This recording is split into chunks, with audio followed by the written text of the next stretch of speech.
O Evangelho como me foi revelado por Maria Valtorta, capítulo 76, enjuta na casa do pastor Isaac, Sara e os seus meninos.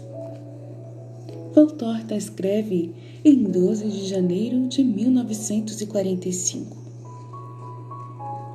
Um fresco vale sonante de águas que vão em direção ao sul entre saltos e espumas de um pequeno córrego de prata que borrifa o seu risonho frescor sobre os pequenos pastos das margens, mas parece até que sua linfa suba pelas encostas, de tanto que estão verdes. Um esmeralda matizado no seu verde que do solo sobe, através das moitas e arbustos do cerrado até as copas das árvores altas, entre as quais estão muitas nogueiras que formam um bosque propriamente dito, todo ele entrecortado por zonas abertas de terreno, que são planaltos verdes de erva densa, pasto sadio e forte para os rebanhos. Jesus desce com os seus discípulos e com os 3 pastores a caminho do córrego. Pacientemente ele para quando tem que esperar uma ovelha que se atrasa, ou um dos pastores que deve correr atrás de alguma que se desvia. É realmente o bom pastor agora. Ele também se muniu de uma vara comprida para afastar as ramagens das amoreiras, do espinheiro alvar e das plantas trepadeiras que se estendem por todas as partes e procuram se agarrar às vestes dos passantes. E isso completa sua figura pastoral. Estás vendo? Juda é lá em cima. Estás vendo? Juda é lá em cima. Agora atravessaremos o córrego. Há um val que no verão serve sem recorrer à ponte. Teria sido mais rápido vir por Hebrom, mas tu não quiseste? Não, Hebrom fica para depois.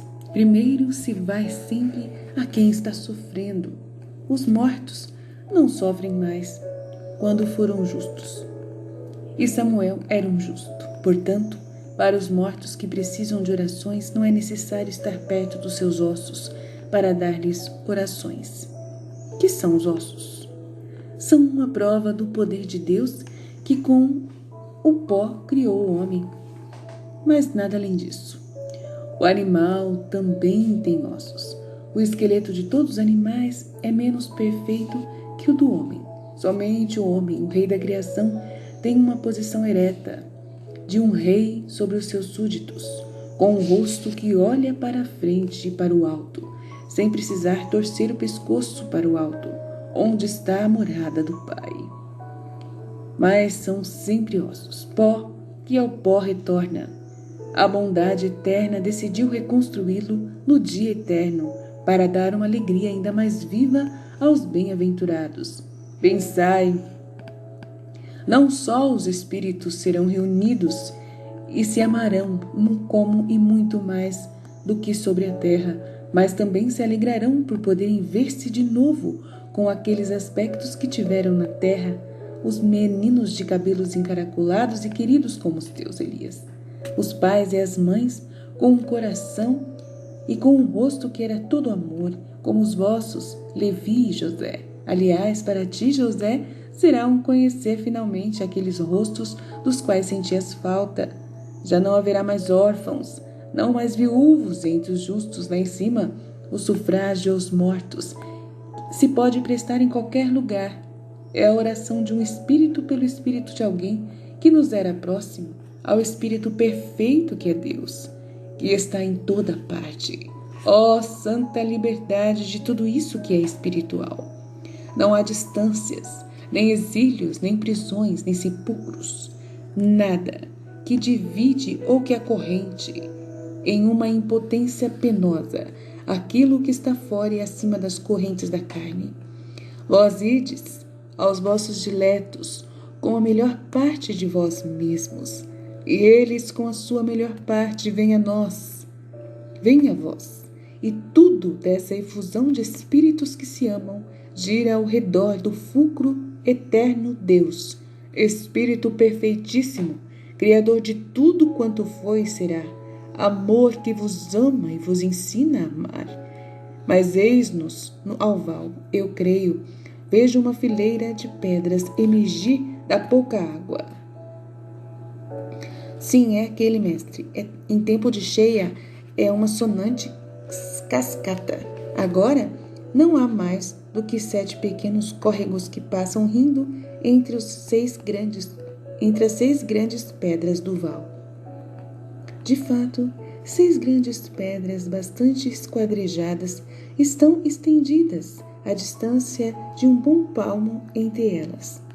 No fundo do córrego, e a água, antes unida em uma única fita brilhante, se divide em 7 fitas menores, apressando-se risonhas a reunirem-se além do val, em um único frescor que escorre murmurando por entre os cascalhos do fundo. Os pastores vigiam a passagem das ovelhas, que parte delas atravessa sobre as pedras, e parte prefere entrar na água à altura de não mais do que um palmo, e beber desta diamantina, onda que espuma e ri. Jesus passa sobre as pedras e atrás dele os discípulos retomam o caminho na outra margem. Tu me disseste que Isaac fica sabendo que estás aqui, mas isso sem precisares entrar no povoado? Sim, assim eu quero. Então é bom que nos separemos, eu irei até ele, Levi e José ficarão com o rebanho convosco. Eu vou subir por aqui, irei mais depressa. E Elias começa a subir pela encosta em direção a um branquear de casas que brilham ao sol lá no alto. Parece-me que estou seguindo-o. Ei-lo às primeiras casas, pega uma viela entre as casas e as hortas, anda uma dezena de metros, depois vira para uma rua mais larga e desta entra em uma praça. Eu não disse que tudo isso aconteceu nas primeiras horas da manhã. Digo agora, para explicar que na praça ainda há feira. As donas de casa e vendedores gritam ao redor das árvores que fazem sombra à praça. Elias vai firme até o ponto aonde a praça volta a ser rua, uma rua muito bonita, talvez a mais bonita do povoado. Num canto há um casebre, ou melhor, um quarto com a porta aberta. Quase à porta está uma pobre cama, e em cima dela um doente muito magro que lamentosamente pede uma esmola a cada passante. Elias entra como um foguete. Isaac, sou eu. Tu? Eu não estava te esperando. Vieste aqui na lua passada. Isaac, sabes por que eu vim? Não sei. Estás comovido. O que aconteceu? Eu vi Jesus de Nazaré, homem. Já Rabi. Ele veio procurar-me e nos quer ver, ó Isaac. Estás mal? De fato, Isaac deixou-se cair como se morresse, mas depois se recobra. Não, esta notícia. Onde está ele? Como está? Oh, se eu pudesse vê-lo. Ele está lá embaixo no vale e me manda dizer-te assim, exatamente assim. Vem, Isaac, eu te quero ver e abençoar. Agora eu vou chamar alguém que me ajude a te levar lá embaixo. Assim ele disse? Assim, mas o que estás fazendo? Eu vou. Isaac afasta as cobertas, move as pernas inertes, lança-as fora da enxerga e as apoia no chão. Levanta-se ainda incerto, cambaleante, tudo em um instante, sob os olhos arregalados de Elias, que finalmente compreende a cura e grita.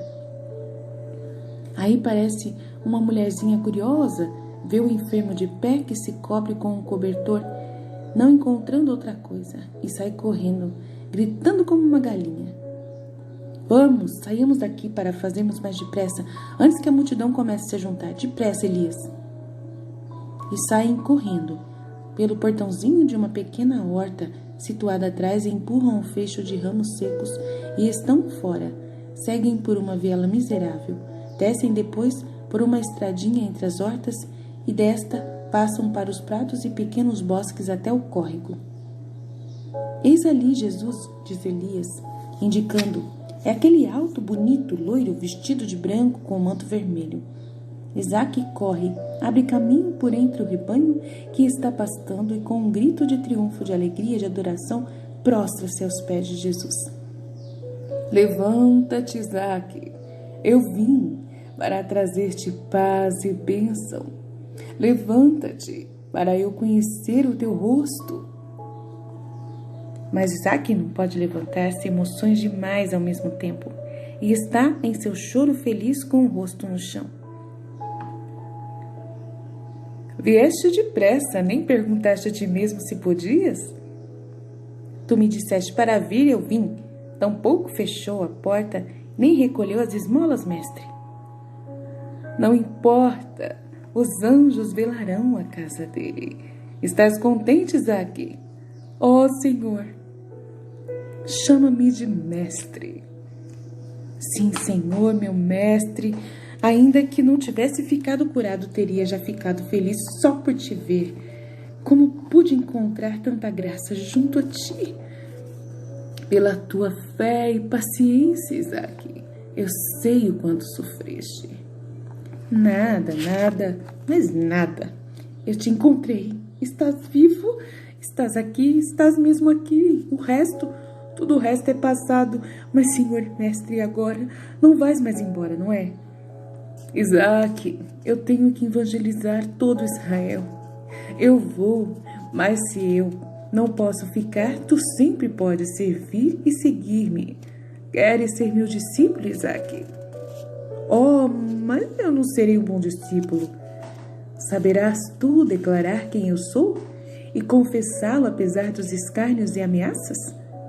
Quis dizer que eu te chamei e tu vieste? Mesmo que não quiseste, mestre, eu sempre vou dizer tudo isso, eu já dizia antes. Nisto, eu te até desobedeceria, mestre. Perdoa-me se eu digo isto. Jesus sorri. Então estás vendo como estás bom para seres meu discípulo? Oh, se for para fazer só isso, eu pensava que fosse mais difícil, que precisava ir para a escola dos rabinos para servir a ti, o rabi dos rabis, e ir para a escola depois de velho? De fato, o homem tem pelo menos 50 anos. A escola já tu fizeste, Isaque. Eu? Eu não.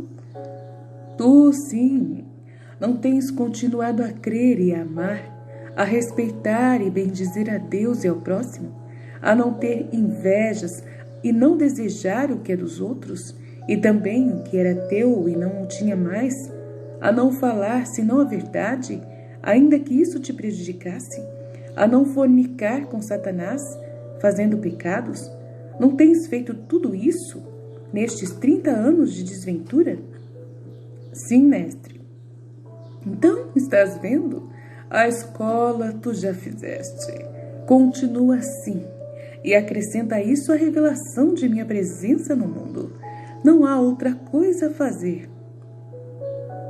Eu já tenho falado de ti, Senhor Jesus, aos meninos que vinham a mim quando eu, quase inválido, cheguei a este povoado, pedindo um pão e fazendo ainda algum trabalho de tosquia ou preparação de laticínios. E depois, quando vinham ao redor de minha cama, quando a doença se agravou e fez com que eu ficasse paralítico da cintura para baixo, eu falava de ti aos meninos de então e aos meninos de agora, filhos daqueles. Os meninos são bons e creem sempre.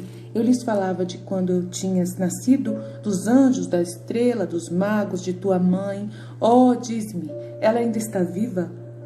Estás viva, está viva e te saúda.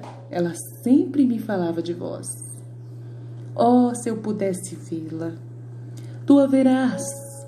Um dia irás à minha casa e Maria te saudará, amigo. Maria, sim. Dizer esse nome é como ter mel na boca a uma mulher enjuta. Agora ela é mulher. E se tornou mãe do seu quarto filho, mas tempos atrás era uma menina, uma das minhas pequenas amigas. e aos seus filhos ela deu os nomes de Maria e José aos 2 primeiros, e não ousando chamar o terceiro de Jesus, deu-lhe o nome de Emanuel, como um bom augúrio para si mesma, para sua casa e para Israel. E está pensando no nome que haverá de dar ao quarto, que nasceu há 6 dias. Oh, quando ela souber que estou curado e que tu estás aqui, Sara é boa como o pão da mamãe. É bom também o seu esposo Joaquim e os seus parentes, por causa deles é que eu estou ainda vivo. Eles sempre me deram abrigo e ajuda. Vamos a eles, pedir-lhes um abrigo para as horas de sol e levar-lhes a bênção por sua caridade. Por aqui, mestre, é mais cômodo para o rebanho, para esquivarmos das pessoas certamente excitadas. A velha que viu quando eu me pus de pé, com certeza já falou para todo mundo. Seguem o córrego, o deixam mais ao sul para pegarem um caminho que sobe bastante íngreme, contornando um esporão da montanha, semelhante a um quebra-mar de navio. Agora o córrego vai em direção contrária para quem sobe e desliza no fundo entre 2 ordens de montanhas que se entrecortam, formando um vale acidentado e bonito. Reconheço o lugar, ele é inconfundível.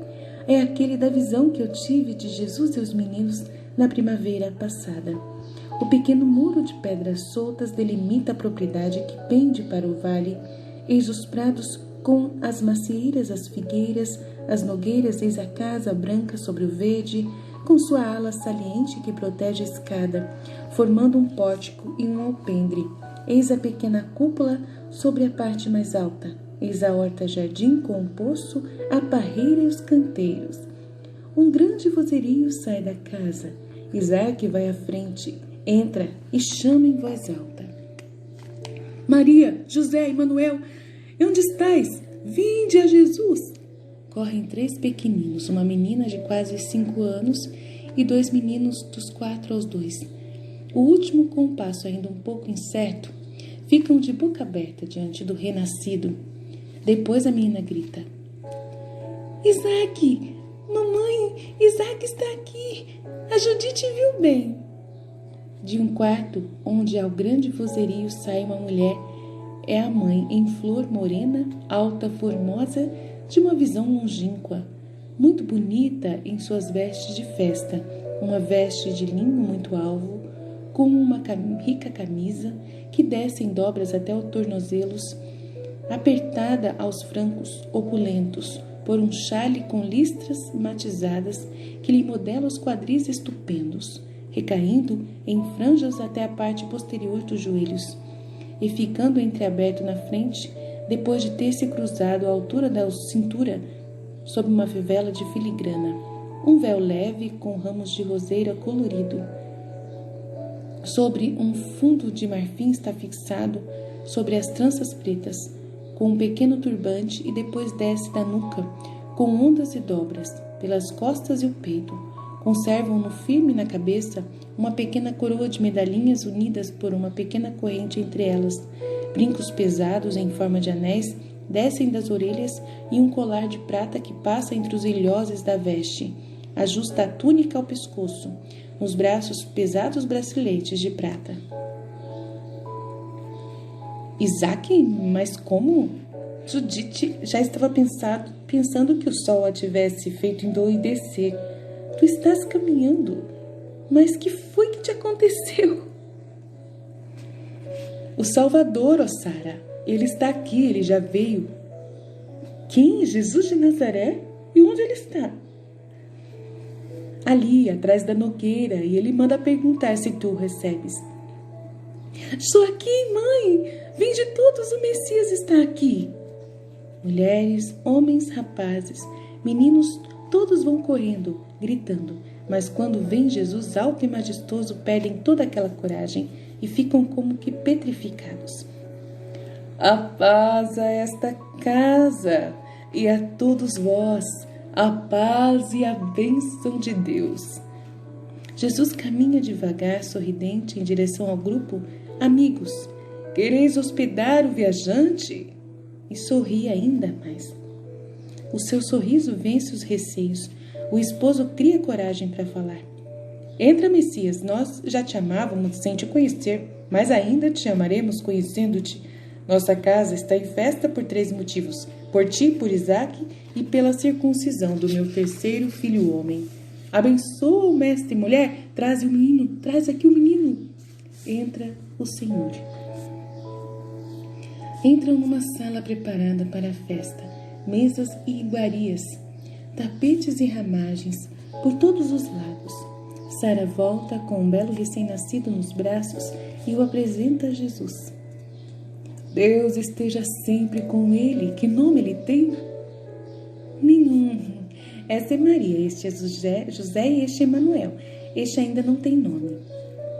Jesus fita os 2 esposos próximos e sorri. Procurai um nome, se hoje ele vai ser circuncidado. Os 2 se olham para ele, abrem a boca, fecham sem dizer nada. Todos estão atentos. Jesus insiste. Há tantos nomes grandes, doces, benditos. Tem a história de Israel. Os mais doces e benditos já foram dados, mas talvez ainda haja algum. Juntos os 2 esposos irrompem.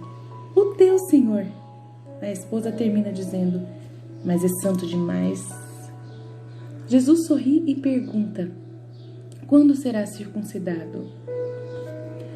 Estamos esperando o homem que fará a circuncisão. Eu estarei presente à cerimônia. Entre mentes vos agradeço pelo meu Isaque. Agora ele não tem mais necessidade dos bons, mas os bons ainda têm necessidade de Deus. Deste ao terceiro filho o nome de Deus conosco.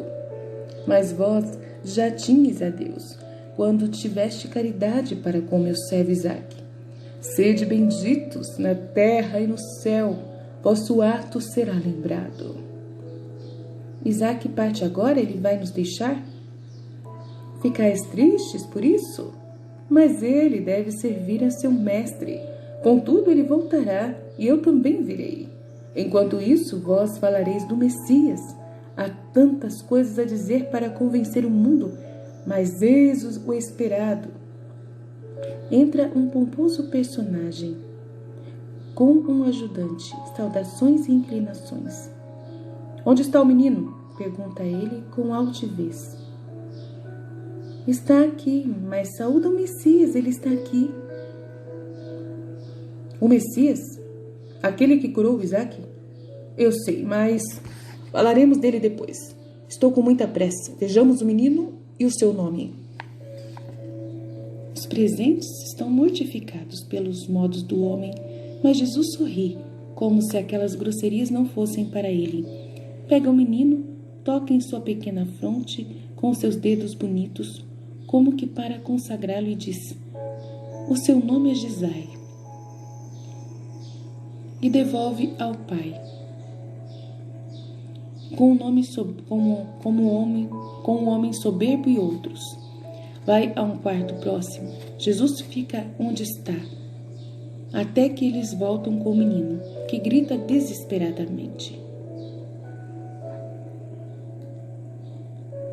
Dai-me o pequenino, mulher. Jesai. Ele não chorará mais, diz Jesus, para consolar a mãe angustiada. O menino colocado sobre os joelhos de Jesus de fato se cala. Jesus forma um grupo com os pequeninos todos ao seu redor e depois com os pastores e os discípulos. Fora há um balir de ovelhas que Elias colocou em um cercado. Na casa há um barulho de festa. Levam a Jesus e os seus doces e bebidas, mas Jesus os distribui aos pequeninos. Não bebes, mestre? Não aceitas? É dado de coração.